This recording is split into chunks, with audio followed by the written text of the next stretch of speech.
요새는 좀 잘 안 쓰거나 또 그것이 미련한 것으로 비춰질 수도 있긴 하겠지만 우직하다라는 거라는 것을 어떻게 생각하십니까? 우직하다는 거, 어떤 일에 꾸준하게 행하고 추진하는 사람을 얘기합니다. 주변의 어떤 상황이 그러하건 또 환경이 뭐하건 간에 그 일을 꾸준하게 추진하는 사람은 정말 대단한 사람인 것 같습니다. 정말 장인의 정신처럼 어떤 때는 10년, 20년 그 결과가 분명하게 드러나지 않는다 할지라도 그 일을 꾸준히 하는 사람은 대단한 사람입니다. 그렇죠? 그런데 문제는 그런 것이죠. 가끔씩 TV에 보게 되면 어떤 일을 정말 꾸준하게 하고 모으긴 하는데 쓸모없는 것들에 투자하는 사람들이 있죠. 그런 일들에 대해서 아주 공을 들이고 자기 생애를 드리는 것처럼 살아가는 사람을 우리는 어떻게 생각합니까? 미련한 사람이라고 얘기할 것입니다. 또 그런 사람들도 있죠. 부부 사이에 가끔 운전하다 보면 벌어지는 다툼 같은 게 있지 않습니까? 부인은 이걸 딱 내비를 보니까 이쪽이 아니라 이쪽으로 가야 맞는 것 같은데 남편은 우깁니다. 이쪽으로 가는 게 맞다라고 하면서 내비마저 무시하면서 갑니다. 어떤 때는 차량의 내비와 휴대폰의 내비를 2개나 달아놓고선도 자기가 옳다고 하는 곳을 가다가 어떡하죠?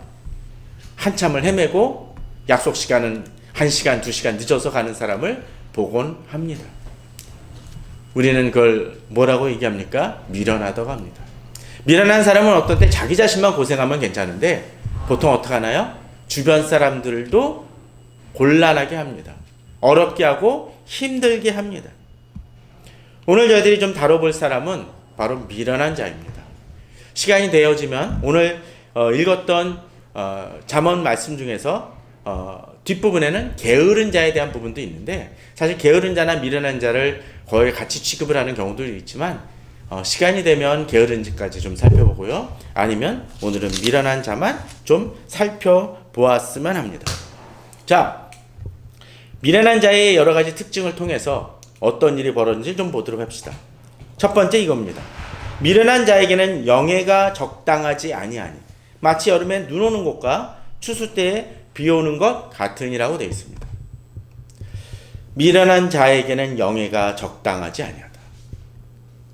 미련한 자긴 했는데 이 사람에게도 영예, 곧 칭찬과 정말 이 상급을 받을 만한 위치에 있는 사람인 것 같습니다.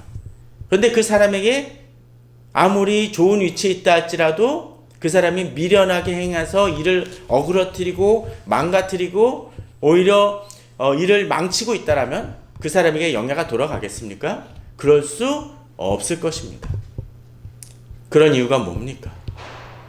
그 사람이 그냥 행동이 어떤 때 적절한 때 행해지면 괜찮지만 적당한 때 행해지기 않기 때문에 좋은 결과를 낼 수 없다라는 거죠. 그러면서 뒤에 뭐라고 설명이 되어 있습니까? 여름에 눈 오는 것과 추수 때에 비 오는 것. 요새 작물이 많이 망치고 과일이 비싸지고 합니다. 이유가 뭡니까? 과일이 무르익고 그래야 될 때 어떤 일이 벌어졌죠? 태풍이 오거나 폭우가 왔습니다. 어제도 아주 잠깐이긴 했지만 폭우가 정말 여름철에 아주 엄청나게 오는 것처럼 쏟아지는 걸 우리 성도님들 좀 경험하지 않았습니까? 우리에게도 그런 일이 그렇게 행하는 사람이 있습니다. 일을 망칩니다. 특별히 결혼식을 야외에서 하는 사람이 있는데 날씨가 쨍쨍하다고 했는데 갑자기 그런 비가 한 10분간만이라도 쏟아지면 어떡합니까? 일을 망치고 말 것입니다. 어떤 때 사람들의 행위가 그럴 때가 있습니다. 우리 자신 혹시 그런 행위를 행하고 있지 않습니까? 미련한 자에게는 영예가 적당하지 않습니다. 받을 만한 상황임에도 받지 못합니다. 왜? 미련하게 행함을 통해서 자기 자신만이 아니라 다른 사람까지도 망치기 때문이죠. 그런데 이런 사람들이 그렇게 행하는 여러 가지 특징들을 좀 살펴보면 더 잘 알 수 있는 것 같아요. 2절이 참 재밌습니다. 까닭 없는 저주는 참새가 떠도는 것과 제비가 날아가는 것 같이 이루어지지 아니하느니라. 까닭 없는 저주. 마치 어떤 사람에게 욕을 하는데 욕하고 그 사람이 욕을 받을 상황이 아님에도 불구하고 욕하는 사람들이 있죠. 요새 그런 사람들이 참 많은 것 같습니다. 지하철 같은데 그런 경우 있지 않습니까? 혼자서 뭐라고 욕을 하고 다니는 사람들이 있습니다. 그 욕은 정말 곳곳을 욕을 하는 것 같아요. 사회를 놓고도 이야기를 하고, 어떤 때는 정치가를 놓기도 얘기를 하고, 기업을 욕하기도 하고, 어떤 때는 자기 주변 사람들, 괜히 앉아있는 사람, 멀쩡한 사람을 보고서 너 나 왜 째려봐 그러면서 막 욕을 하는 사람들도 있습니다. 까닭없는 저주죠. 그런데 그런 사람들 보고 우리는 좀 심한 표현으로 미친 사람이라고 얘기할 텐데, 우리 주변에 보게 되면 그런 사람들이 종종 있습니다. 쓸데없이 다른 사람들을 욕하고 비방합니다. 곰곰이 살펴보면 그 사람하고 내가 철철지 원수나 그런 게 뭐 잘못된 일이 없음에도 불구하고 그런 사람들이 있어요. 미련한 것입니다.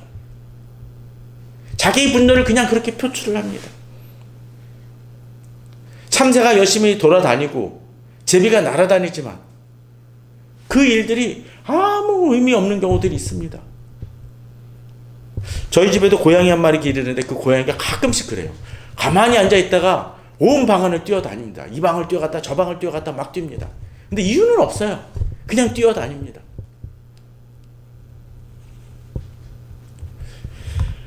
어떤 때 우리들이 그럴 때가 있습니다. 하루 종일 뭔가 바쁘게 부산하게 움직였는데 성과는 아무것도 없고 이룬 일은 없을 때가 있습니다. 부산함입니다. 내 목적은 이렇기 때문입니다. 뭔가를 많이 하긴 했는데 쓸모없거나 남에게 해가 되는 일은 하지 말아야 될 것입니다. 그런 사람에게 3절은 이렇게 얘기합니다. 말에는 채찍, 나귀에는 재갈, 미련한 자의 등에는 뭡니까? 막대기라고 되어 있습니다. 남에게 도움이 되지 않고 해가 되면 어떡합니까? 붙들어 매야죠. 정신병원에서도 너무 폭력적으로 행하면 어떡합니까? 진정제를 놓거나 어떤 때 묶어두기까지 합니다. 그 방법 외에는 진정시킬 수 없기 때문이죠. 우리들 삶이 혹시나 그렇다면 우리 자신을 좀 돌아볼 필요가 있습니다. 저는 오늘 구절 중에 이 구절이 좀 더 많이 와닿습니다. 4, 5절이죠. 미련한 자의 어리석은 것을 따라 대답하지 말라. 두렵건대 너도 그와 같을까 하노라. 미련한 자에게는 그의 어리석음을 따라 대답하라. 두렵건대 그가 스스로 지혜롭게 여길까 하노라. 자, 이 구절을 잘 보십시오. 뭔가 좀 독특하지 않습니까? 오늘 제목에도 이 따라라는 표현을 썼는데, 자, 4절을 먼저 주의 깊게 보십시오. 미련한 자의 어리석은 것을 따라 뭐하라고 그럽니까? 대답하지 말라라고 되어 있습니다. 그런데 5절은 뭐라고 되어 있나요? 그의 어리석음을 따라 대답하라라고 되어 있습니다. 비슷한데 전혀 반대의 행동을 합니다. 또 결과도 어떻게 되나요? 4절에서는 두렵건대 너도 그와 같을까 하노라. 또 5절에서는 두렵건대 그가 스스로 지혜롭게 여길까 하노라 라고 되어 있습니다. 주체가 좀 다른 면을 볼 수가 있죠. 4절하고 5절은. 자, 4절은 뭡니까? 미련한 자의 어리석은 것을 따라. 자, 지 어리석은 것을 따라 행하는 사람이 누굽니까? 내 자신이죠. 그런데 그것을 뭐하라고 얘기하나요? 그 어리석은 것을 따라서 대답하는 그런 어리석은 행위를 하지 말라는 것입니다. 우리가 따라가도 좋은 걸 쫓아야 되겠죠. 근데 지금 우리들은 잘못하면 무엇을 합니까? 어리석은 미련한 자의 어리석은 것을 따르는 그런 어리석음을 범할 수 있다는 겁니다. 자꾸 어리석음이 반복되긴 하는데 미련한 자가 어리석은 행동을 해요. 근데 그걸 보고서는 따라가는 행동들이 있습니다. 예컨대 그런 거죠. 세상 사람들이 잘못된 길을 가는데도 불구하고 그것을 쫓습니다. 저는 예전에 그런 기억이 나요. 그 기독교계 유명한 그 손봉호 박사님이 어느 책에선가 어느 강연에서 그랬다고 그러죠. 자신이 자기 집으로 가는데, 자기 집으로 차를 몰고 가는데 그날따라 집으로 가는 길이 많이 막혔대요. 근데 가다가 그분은 이 골목길로 들어가야 된다고 했었습니다. 근데 골목길로 들어가는데 차들이 너무 밀리니까 바로 자기 뒤에 쫓아오던 차들이 자기 길인 줄 알고, 그게 지름길인 줄 알고, 이 막힌 길을 피해가는 길인 줄 알고 쫓아오더라는 겁니다. 그런데 자기 집은 가다가 보면 막다른 길이에요. 어떡합니까? 어떤 일이 벌어지나요? 저도 예전에 그런 적이 있습니다. 그 에버랜드인가 어디를 아주 청년 때 놀러 갔었는데, 친구들하고 놀러 갔었는데 갑자기 앞에 차가 이렇게 집에 가는 길에 깜깜하고 그러니까 어떤 길로 가요. 산길 같은 데로 가길래 쫓아갔는데 그 뒤에 여러 차들이 쫓아오는데 거기가 도로가 아니라 무슨 축사 같은데, 동물들 기르는 축사 같은 데라서 막 헤매다가 한참을 돌아서 나갔던 적이 있습니다. 뭡니까? 앞차를 밀어난 자라고 말하기까지는 그렇지만 잘못된 것을 쫓아감을 통해서 어리석음을 당한다는 겁니다. 두렵건대 뭐요? 그런 사람하고 똑같은 일을, 똑같은 취급을 받을 수 있다는 것입니다. 저는 우리 성도님들이 무엇을 쫓을 때 정말 이 사람이 미련한 자가 아닌지, 정말로 가치 있는 사람인지, 쫓을 만한 나의 모범이 되는지를 좀 구분하길 바랍니다. 이 시대엔 그런 것들을 못 쫓는 것 같아요. 그러니까 엉뚱한 것을 막 쫓고 행합니다. 이 사회 혼란은 뭡니까? 어리석은 자를 따라가기 때문에 그렇습니다. 올바른 것을 좇는다라면 달라집니다. 이 시대의 문제는 쫓아야 할 것을 쫓을 때 달라질 것입니다. 목회자들에게 문제도 그런 걸 수 있습니다. 하나님의 말씀을 제대로 선포하지 않는 사람을 좇는다라면 결국 그 교회는 망하는 길로 갈 수밖에 없습니다. 당장은 성공하는 것처럼 비춰질지 모르지만 아니라는 거죠. 자, 그런데 5절은 뭡니까? 미련한 자에게는 그의 어리석음을 따라 뭐라고요? 지금은 대답하라고 되어 있습니다. 어리석음을 따라 대답하라고. 이상하지 않습니까? 왜 그럴까요? 미련한 자에게는 그의 어리석음을 따라 대면하라. 자, 앞에서는 미련한 자의 어리석음을 따라 내가 미련한 자에게 대항하는 게, 대하에서 말하는 게 아니라 세상이나 다른 사람들, 내가 접하는 사람을 그 미련한 자의 어리석은 것을 본받아서 행하고 말하는 것입니다. 근데 지금은 어떻습니까? 내가 미련한 자하고 대화할 때 미련한 것을 그의 어리석음을 따라 대답하라는 건 뭘까요? 그의 수준에 맞춰서 이야기하라는 것입니다. 그런 경우가 있죠. 우리가 아주 갓난 아기한테 막 설명을 합니다. 걔가 기저귀 갈아주려고 그러는데 오줌을 쌌다고 쳐봅시다. 똥을 쌌다고 쳐봅시다. 근데 엄마가 막 화를 내면서 너 왜 그러니? 벌써 100일이 지났는데 그것도 구분을 못해?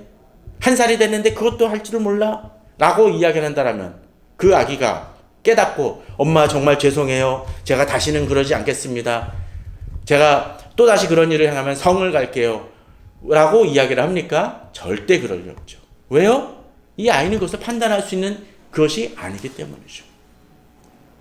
가끔 반려견이나 그 반려고양이한테 화를 내는 사람들도 그렇습니다. 이 애들이 아직은 이게 사람의 말을 알아듣지 못함에도 사람의 말로 뭐라고 이야기를 합니다. 필요한 것이 뭡니까? 그 아기의 수준에 맞춰서 이야기를 해야 되고 동물에 맞춰서 이것을 그가 알 수 있도록 도와줘야 문제가 해결됩니다. 그런데 문제는 이런 동물이라든가 아기도 그렇게 수준에 맞추면 얘기 먹히는데 문제는 뭡니까? 사람이, 미련한 사람이, 듣기를 거부하는 사람이, 사고를 멈추고 자기 어리석음을 고집하는 사람에게 아무리 조언한다 할지라도 조언이 먹힙니까? 안 될 때 있다는 거예요. 물론 저는 그런 사람들 무조건 포기하라는 것이 아닙니다. 어떤 때 이야기에서 달라질 수 있는 사람이면 그렇게 행해야 됩니다. 그런데 전혀 그렇게 돌이킬 그 여지를 주지 않는 사람이 우리 주변에 종종 있습니다. 그럼 어떻게 해야 되나요?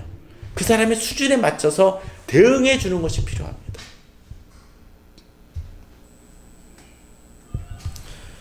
저는 우리 성도님들 중에서도 어떤 때 내게 어느 순간에선가 나를 칭찬만 하고 조언해 주거나 어떤 때 충고해 주는 사람이 정말 없다라면 그 사람은 내가 정말 잘해서가 아니라 어떤 때 내가 듣지 않기 때문에 그러는 것은 아닌지를 생각해 볼 필요가 있을 듯 합니다. 우리 성도님들도 그런 경우 있지 않습니까? 내가 아무리 얘기를 해도 듣지 않는 친구는 그냥 내버려 두죠. 그렇지 않나요? 그런 사람한테 아무리 얘기를 해봤자 맨날 화만 내고 성질만 냅니다. 그 사람에게 계속적으로 충고합니까? 점점 충고하는 사람이 없어집니다. 어떤 때 내 주위에 충고하는 사람이나 조언하는 사람이 없다면 우리는 어쩌면 내 자신의 문제를 돌아볼 필요가 있습니다. 정말 혹시나 내게 문제가 있는 것은 아닌지. 또 내 주변에 그런 사람들이 있다면 그런 사람들에 대해서 굳이 싸우지 마시길 바랍니다. 계속적으로 이야기를 할 때 그들은 결국 자기 자신이 계속적으로 잘하고 있다고 착각하며 산다는 것이죠.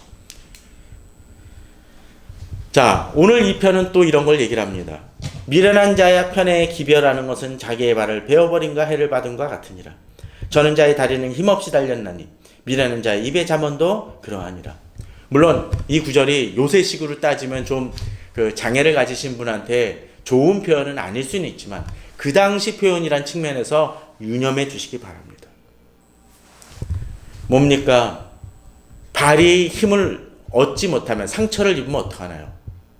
제대로 달릴 수 없고 걷지 못합니다. 마라톤 같은 데 할 때 장거리 또 행보를 할 때 발에 물집이 생기거나 발에 상처가 나면 어떻습니까? 제대로 걷기 힘듭니다. 달리기 힘듭니다. 그런데 오늘 본문이 바로 그런 것 같습니다. 그러다 보니 미련한 자의 편에 기별하면 자기 발을 베어버림과 해를 받은 것 같으니 곧 미련한 자에게 그 일을 맡기면 어떻게 한다는 것입니까?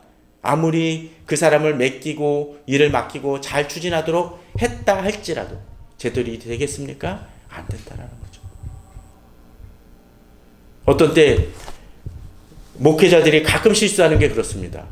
물론 목회자만이 아니라 다른 분들도 마찬가지고 성도한테 내 집사님, 장로님한테 어느 고충에 대해서 내가 이런 부분이 불편해요 라고 얘기를 했는데 그게 막 그냥 왜곡이 되어서 퍼지는 경우도 있습니다.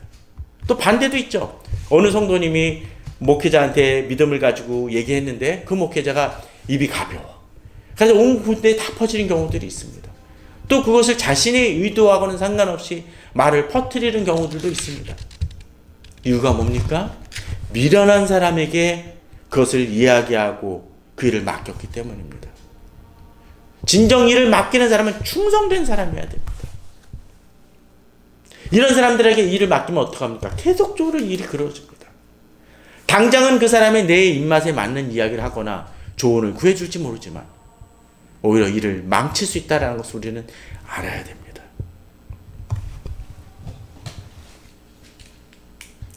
그러기에 8절 9절은 이렇게 얘기합니다. 미련한 자에게 영예를 주는 것은 돌을 물매에 매는 것과 같으니라. 어떤 일입니까? 그 사람에게 계속적으로 지위를 주고 책임을 주는 것은 사고를 치고 더 망치는 거라는 겁니다.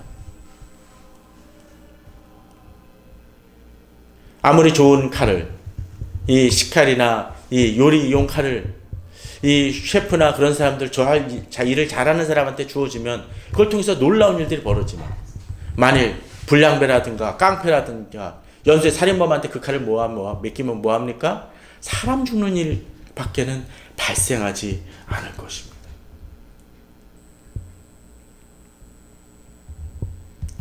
삼손이 블레셋 사람들에게 보복을 할 때 어떤 일을 했나요?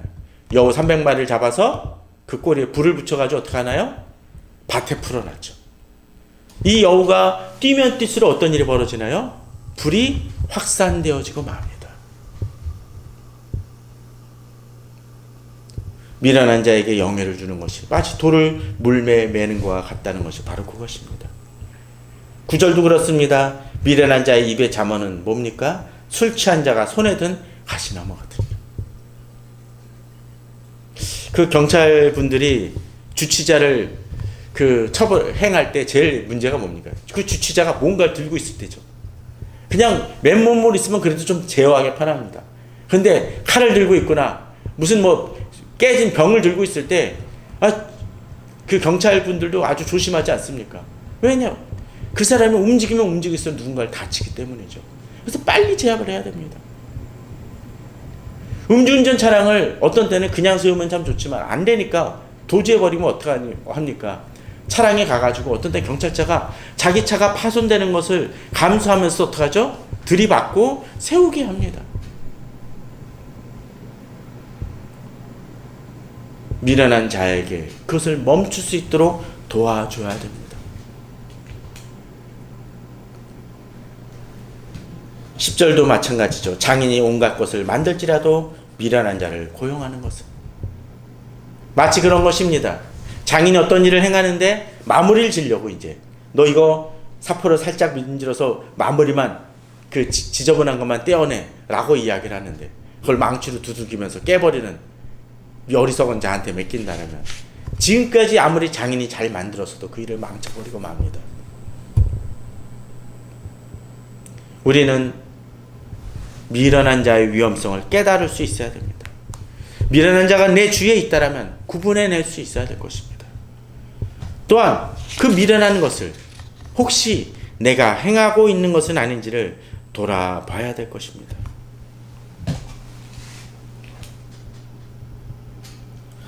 11절은 그래서 그렇게 얘기하죠. 개가 그 토한 것을 도로 먹는 것 같이 미련한 자는 그 미련한 것을 거듭 행하니라. 아무리 충고하고 달라진다 할지라도 변하지 않는 사람이 있습니다. 이제 9월을 마감을 합니다. 이 9월을 마감하면서 우리 성도님들이 자기 자신을 좀 돌아보기 바랍니다. 내가 하지 말아야 할 행동을 계속적으로 반복하고 끊어내지 못하고 있는 것이 있다면 이제는 결단해야 될 것입니다. 결단하지 않는다면 변하지 않습니다. 버려야 될 것을 버리지 않는다면 그 버리지 못함으로 인해서 망치고 이를 그르칩니다. 그런데 참 재미난 거 있어요. 12절이죠. 내가 스스로 지혜롭게 여기는 자를 보느냐 그보다 미련한 자에게 오히려 희망이 있느니라. 미련한 자에게 오히려 희망이 있대요. 근데 그 이유가 뭡니까? 스스로 지혜롭게 여기는 자. 곧 이런 사람을 뭐라고 얘기할 수 있을까요? 교만함이죠. 교만한 사람은 어떡합니까? 스스로 자신이 잘났다고 생각을 하고 지혜롭게 여기는 사람은 어떻습니까? 남의 이야기를 전혀 듣지 않습니다. 자신이 옳다고 생각하고 있고 자신만이 이 문제를 해결할 수 있다고 생각을 합니다. 목회자도 가끔씩 이런 유혹에 빠집니다. 얘기를 듣다 보면 뭐라 그러나요? 어느 상담분이 상담을 옵니다. 그럼 뭐라고 얘기를 하나요? 딱 듣다가 이건 이 케이스 내가 지금까지 만났던 어떤 분의 성도와 같아 라고 얘기하면서 정답을 얘기를 하죠. 근데 그 정답이 그 사람에겐 정답이 아닐 수 있습니다. 그 이유가 뭡니까? 자신이 모든 것을 알 수 있다라고 착각하기 때문에 그렇습니다. 스스로 지혜롭게 여기는 사람은 미련한 자입니다. 아니 오늘 본문은 미련한 자에게 오히려 희망이 있다고 합니다. 교만은 그 모든 것을 들을 수 있는 장벽을 막습니다. 성경을 읽을 때 또 이렇게 설교 말씀을 들을 때 우리가 많이 실수하는 게 그런 것 같아요. 내가 지혜롭다고 여기고 나는 이미 알고 있다라고 생각하기 때문에 듣지 못합니다. 조언을 듣지 않는 사람들이 대부분이 뭡니까? 결국은 내가 이미 알고 있다라고 생각이 되어집니다. 알고 있다라고 생각하니까 듣지 못하게 되고 망치게 됩니다. 진정 지혜로운 사람은 그 귀가 열린 사람들입니다. 어떤 사람이 어떤 얘기를 하건 간에 한 번쯤 듣고 다시 한번 숙지하고 돌아봅니다. 그 과정 속에서 버려야 될 말씀, 이야기들도 많겠죠. 듣지 말아야 될 충고들도 많을 겁니다. 그런데 문제는 거기서 한마디라도 내게 교훈이 된다면 그것을 들을 수 있는 귀가 열려야 된다는 것입니다. 마치 그런 것이죠. 재활용 폐기물장에 가면 그런 경우들을 보게 됩니다. 그걸 해서 자기가 필요한 것을 뽑아내는 사람들은 어떻게 해야 하나요?